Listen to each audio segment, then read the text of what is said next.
Management का कैसा level था आज? एमपी के क्वेश्चन ज्यादा एमपी के ज़्यादा थे। अच्छा अच्छा, एमपी केमिस्ट्री से भी थे।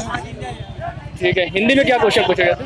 हिंदी का तो वो याद नहीं है, लास्ट में था ना, इसे याद नहीं है। हिंदी आसान थी कि नहीं, सरल था। सरल था? कंप्यूटर का लेवल बताओ कैसे क्या था? कंप्यूटर के भी अच्छे क्वेश्चन डीपली पूछ रहा कंप्यूटर में। डीपली पूछा था आपने? कंप्यूटर के लिए कोई बुक पढ़ी थी पर्टिकुलर? हाँ, पढ़ी थी। अच्छा, तो वो फायदा मिला उससे? हाँ, फायदा मिला। कौन सी बुक पढ़ी थी आपने? वो आईटीआई की बुक थी, उससे अच्छा, पढ़ा। आपकी क्लास में हाईएस्ट कितना गया, कुछ आइडिया मिला आपको? नहीं, आइडिया तो नहीं है। आपने कितना किया? मेरे 72 है। आपके 72, ठीक है। सर रीजनिंग में किस टाइप क्वेश्चन पूछे गए थे? रीजनिंग में इजी आ रहा है। इजी आ रहा है? बैठक व्यवस्था क्वेश्चन थे क्या? हाँ, बैठक का भी था। क्रम और ऑर्डर या कैलेंडर का? कैलेंडर का तो नहीं, कैलेंडर का नहीं था? बैठक व्यवस्था था। हाँ? बैठक व्यवस्था में था। अच्छा, और आज संविधान के क्वेश्चन मिले आपको? संविधान भूगोल या हाँ, संविधान के थे। कितने क्वेश्चन मिले आपको? 3-4 समथिंग। अच्छा, संविधान के थे। ठीक है सर, धन्यवाद। कहाँ से आप? Okay sir, Chhindwara. पेपर आज का? पेपर आज का लगभग एक अच्छे रेशियो में रहा, जिसके क्वेश्चन लगभग सभी में बंटवारा उनका ठीक रहा। अच्छा, मैनेजमेंट का लेवल कैसा था? मैनेजमेंट का लेवल हालांकि थोड़ा सा ट्रिकी था। सुनने में आया कि शुरू के जो क्वेश्चन थे, शुरू के शिफ्ट के क्वेश्चन थे, वो थोड़ा सा ज़्यादा सही रहे हैं। अच्छा, लेकिन इसके बाद थोड़ा सा उसका लेवल धीरे धीरे बढ़ाया गया है। आपने कोई बुक पढ़ी थी मैनेजमेंट के लिए? मैनेजमेंट के लिए मैंने इंटरनेट का सोर्स लिया था, तो टेलीग्राम से कुछ तो पीडीएफ उससे वगैरह फायदा मिला आपको? कुछ फायदा मिला, कुछ क्वेश्चन। बाकी वो अपनी कॉमन सेंस पर ज़्यादा बेस्ड था एग्जाम। प्रेजेंस ऑफ माइंड से चेक करना था। ठीक है। जीके में आप बताना चाहें किस टाइप का लेवल था जीके का? जीके का क्वेश्चन एमपी से कुछ कम थे इस शिफ्ट में। अब धीरे धीरे शायद क्वेश्चन कठिन होते जा रहे हैं। शुरू में ऐसा देखा गया है कि क्वेश्चन आए हैं, करंट अफेयर से क्वेश्चन बहुत कम थे। पूरे 200 में लगभग 3, 4, 5, 6 बस।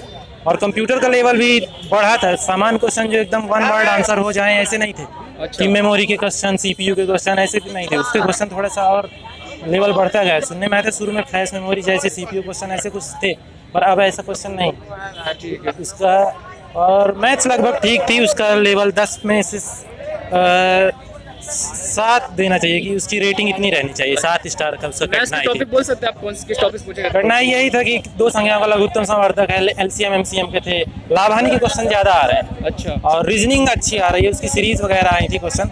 और बोर्ड मास के काफ़ी क्वेश्चन थे, बोर्ड मास के। अच्छा, पहले कौन सा सॉल्व होगा उसके क्वेश्चन रहे। साइंस में बता सकते हैं टॉपिक की? साइंस में क्या? साइंस में बायोलॉजी के क्वेश्चन ज़्यादा देखने को मिले हैं, फिजिक्स के क्वेश्चन बहुत कम रहे, कुछ क्वेश्चन केमिस्ट्री के रहे। अच्छा, बायो का लेवल कैसा रहा? टफ आ रहा है कि ठीक है? बायो का लेवल सामान्य। सामान्य। मैं बायोलॉजी से नहीं हूँ, लेकिन काम चलाऊ लगभग उससे हो गया था। कुछ पाचन तंत्र के क्वेश्चन रहे हैं। आप इंग्लिश में बताना चाहेंगे? इंग्लिश में ऐसा क्या था? इंग्लिश लगभग ठीक है। नरेशन के क्वेश्चन ज़्यादा आए हैं। और वॉइस, बस 2 ही टॉपिक पर पूरा लेवल था। थोड़े से क्वेश्चन थे कि किस शब्द का मीनिंग क्या है। ठीक, भाई आपका नाम क्या है? सौरभ तिवारी। कितना स्कोर गया आपकी क्लास में हाईएस्ट? हाईएस्ट मैंने सुना कि क्लास में 126 गया है, मेरे 121 है। आपके 122। कांग्रेचुलेशन भाई।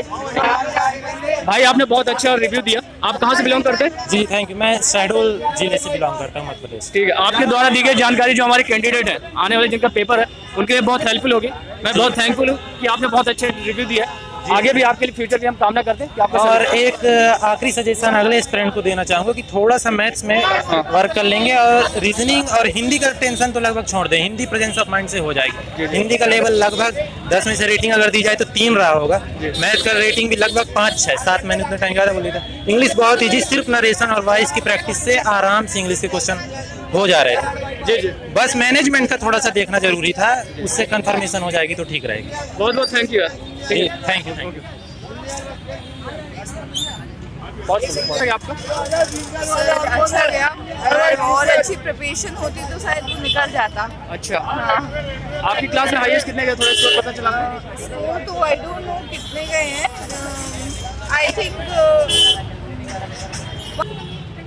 हमारे साथ कैंडिडेट है जो पटवारी सेकंड सेमेस्टर का पेपर दे के आए। आपका पेपर कैसा था? अच्छा था भैया। अच्छा था। ओके। आज किस सेक्शन, कौन सा सेक्शन टफ लगा आपको? हिंदी टफ लगा? हिंदी, हाँ, क्योंकि थोड़ा डीप था। Okay. इतनी शुद्ध हिंदी आ नहीं पाती है, बाकी काफी डीप था। अच्छा, रीजनिंग कैसी लगी आपको? रीजनिंग अच्छी थी, बेसिक में ही थी, ज़्यादा टफ नहीं थी। बाकी हिंदी थोड़ा टफ लगा। हिंदी टफ लगा। इंग्लिश में क्या टॉपिक आए थे, थोड़ा बता सकते हो? पैसेज थे और फिलिंदर ब्लैंक्स वगैरह? हाँ, सिनोनिम वगैरह थे। फिलिंदर ब्लैंक्स नहीं थे, सिनोनिम वगैरह थे। और वॉइस और नरेशन वगैरह? वॉइस में क्वेश्चन मिले आपको नरेशन के? नहीं डायरेक्ट इनडायरेक्ट? ये नहीं मिला। क्या है कि एकदम से सेक्शन वाइज नहीं था, हाँ। कुछ एकदम से हिंदी आ रहा था या फिर एकदम से फिर मैनेजमेंट या फिर साइंस ऐसे आ रहे थे, तो उसमें नहीं था। अच्छा। आपने पहले कोई रिव्यू देखा नहीं था, क्योंकि नॉर्मली पहले कैंडिडेट को पता था कि 1 से 200 क्वेश्चन में हाँ, तो रेंडमली सेक्शन नहीं आ रहे, आपको बीच बीच में मिल रहे थे, ऐसा था? हाँ। अच्छा। आप जीके कुछ क्वेश्चन याद है आपको थोड़ा बहुत, साइंस या मैथ्स या सब, मतलब पॉलिटी का या ज्योग्राफी? याद तो नहीं है ऐसे। करंट पूछा गया था क्या? करंट, हाँ करंट अफेयर थे। करंट में ये अपना चलिए, हाँ याद नहीं है मुझे। करंट में कितने क्वेश्चन थे? शायद हम 5-6 कह सकते हैं। ठीक है मैम, थैंक यू, धन्यवाद। साथ एक और कैंडिडेट है जो कि सेकंड से का पेपर देकर आ रहे हैं। सर आप कहाँ से हैं? सर बालाघाट से। क्या नाम है आपका? सर गौरव हरिंगे। ओके, कैसा रहा पेपर आपका? सर पेपर अच्छा ही था, लेकिन वही मार्क्स थोड़े से मतलब उतना संतोषजनक नहीं है। अच्छा, ओके। आपकी क्लास में हाईएस्ट कितना गया कुछ? सर 123 गया। 123। Yes sir. ओके, आप थोड़ा बताएंगे कौन कौन सेक्शन से क्या कैसा रहा? सर ये सोचिए कि मैथ्स थोड़ी सी कैलकुलेटिव आ रही है, जिसमें टाइम कंज्यूम करने में थोड़ी सी प्रॉब्लम हो रही है। और सर रीजनिंग तो ठीक है, मतलब रीजनिंग बोल सकते हैं कि इजी टू मॉडरेट। और सर मैथ्स में टाइम कंज्यूमिंग है। और सर प्रबंधन जो है मतलब डीपली थोड़ा सा पूछ रहा है। और सर कुछ क्वेश्चन ऐसे थे जिसमें 2 क्वेश्चन थे जिसमें मतलब स्पीड के बारे में पूछा गया था, लेकिन उसमें सर आंसर थोड़े से 2 क्वेश्चन में गलत थे। तो उसमें थोड़ा सा मतलब वो एक में 108 आंसर आ रहा था और एक में 72 आ रहा था, तो एक 27 हो गया था और एक 180 किलोमीटर पर आवर ऐसा कुछ आ गया था। तो सर अब उन्हीं को ठीक करना पड़ा। और सर एक और क्वेश्चन था जिसमें 54 किलोमीटर प्रति घंटे की रफ्तार से तय कर रहा था 12 घंटे में, तो उसी को 9 घंटे में कवर करना था उसी डिस्टेंस को। तो सर वहाँ 54 से ऊपर कोई आंसर ही नहीं था।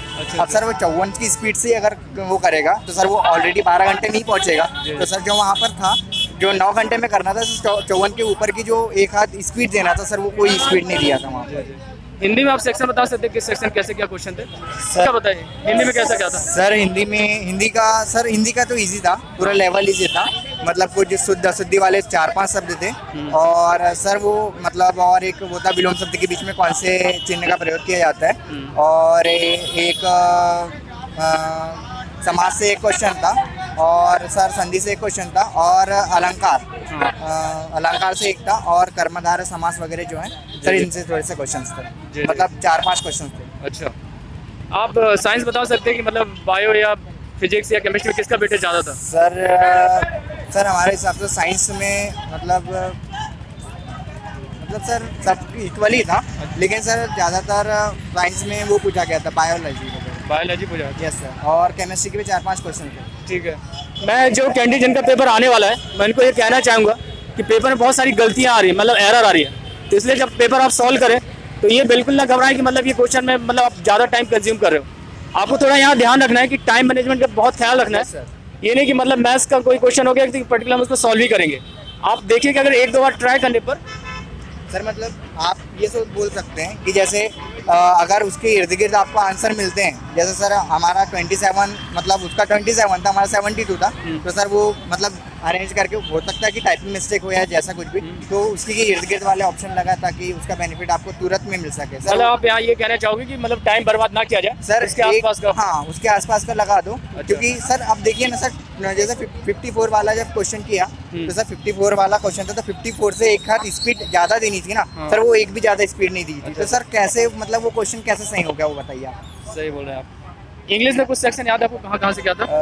सर इंग्लिश में सर एक जंबल सेंटेंस थे, और सर जंबल सेंटेंस तो पूरे याद नहीं है, और सिनोनिम्स एंटोनिम्स के क्वेश्चंस आ रहे थे, और डायरेक्ट इनडायरेक्ट पढ़ के जाइएगा। इनडायरेक्ट डायरेक्ट के सर क्वेश्चंस आ रहे हैं, पैसिव वॉइस और एक्टिव वॉइस के भी क्वेश्चंस आ रहे हैं, लेकिन उसमें थोड़ा सा ध्यान दीजिएगा कि जैसे मतलब पैसिव वॉइस दिया हुआ है और इसको एक्टिव वॉइस में कंज्यूम करना है।